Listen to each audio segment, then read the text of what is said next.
Hello student, मैं कोमल सिंह आप सबका अपने YouTube channel political science net crackers and winners में बहुत बहुत स्वागत करती हूँ। आशा करती हूँ आप सब बहुत अच्छे होंगे।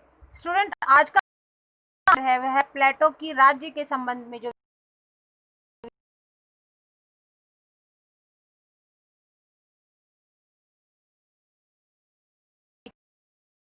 आज का लेक्चर स्टार्ट करते हैं।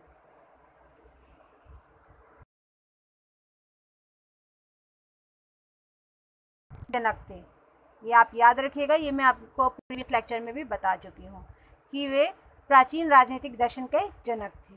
ठीक है स्टूडेंट, प्लेटो राज्य की प्राथमिकता व्यक्ति की अपेक्षा प्रधान रूप में रखते थे, क्योंकि वह व्यक्ति से राज्य को ज़्यादा प्रमुख मानते थे। उन्होंने राज्य को व्यक्ति से ज़्यादा महत्ता दी, क्योंकि राज्य व्यक्तियों के चरित्र को दर्शाता है।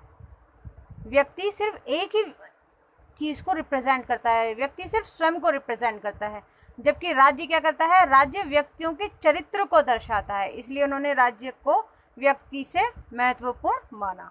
ठीक है स्टूडेंट, यदि हम थर्ड पॉइंट की बात करें तो प्लेटो ने अपनी रचना दी रिपब्लिक में एक आदर्श राज्य यानी आइडियल स्टेट की व्याख्या की, किसी वास्तविक राज्य यानी रियल स्टेट की नहीं।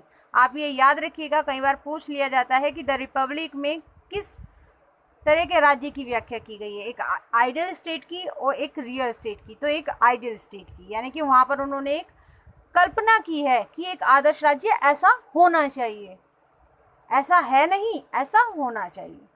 ठीक है स्टूडेंट, तो ये आप याद रखिएगा। यदि हम फोर्थ पॉइंट की बात करें तो उन्होंने कहा, राज्य पर अपने विचारों को व्यक्त करते हुए प्लेटो ने कहा, राज्य निर्माण ओक के वृक्ष से नहीं हुआ है, व्यक्तियों के चरित्र से हुआ है। यानी कि जैसा व्यक्ति का चरित्र होता है, राज्य भी उसी प्रकार का स्वरूप धारण कर लेता है। तो इसलिए उन्होंने कहा कि राज्य का निर्माण ओक के वृक्ष से नहीं बल्कि व्यक्तियों के चरित्र से होता है।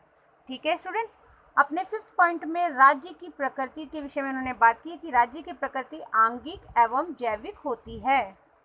ठीक है स्टूडेंट, उन्होंने क्या कहा कि राज्य की प्रकृति आंगिक एवं जैविक होती है। ठीक है स्टूडेंट, इसमें यदि हम बात करें तो उन्होंने कहा, राज्य की उत्पत्ति के विषय में उन्होंने कहा कि राज्य एक प्राकृतिक संस्था के रूप में है। राज्य को उन्होंने क्या माना? एक प्राकृतिक संस्था माना।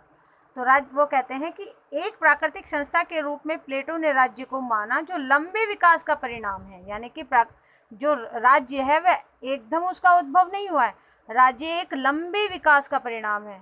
यानी कि संघर्ष लगातार जारी रहा, उसमें एक लंबा जो विकास हुआ वो उसका परिणाम राज्य है। ठीक है स्टूडेंट, तो उन्होंने कहा कि एक प्राकृतिक संस्था के रूप में प्लेटो ने राज्य को माना, जो लंबे विकास का परिणाम है। सेकेंड पॉइंट में यदि हम बात करें तो प्लेटो के अनुसार राज्य नैतिक है।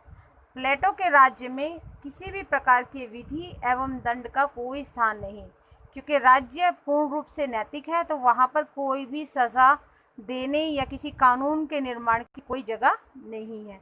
ये किसके राज्य की बात कर रहे हैं? ये हम एक आइडियल स्टेट की बात कर रहे हैं जो प्लेटो ने समाज के सामने प्रस्तुत किया। ठीक है स्टूडेंट, थर्ड पॉइंट में यदि हम बात करें तो प्लेटो का जो राज्य है वह नैतिक है। कारण क्यों है वो नैतिक?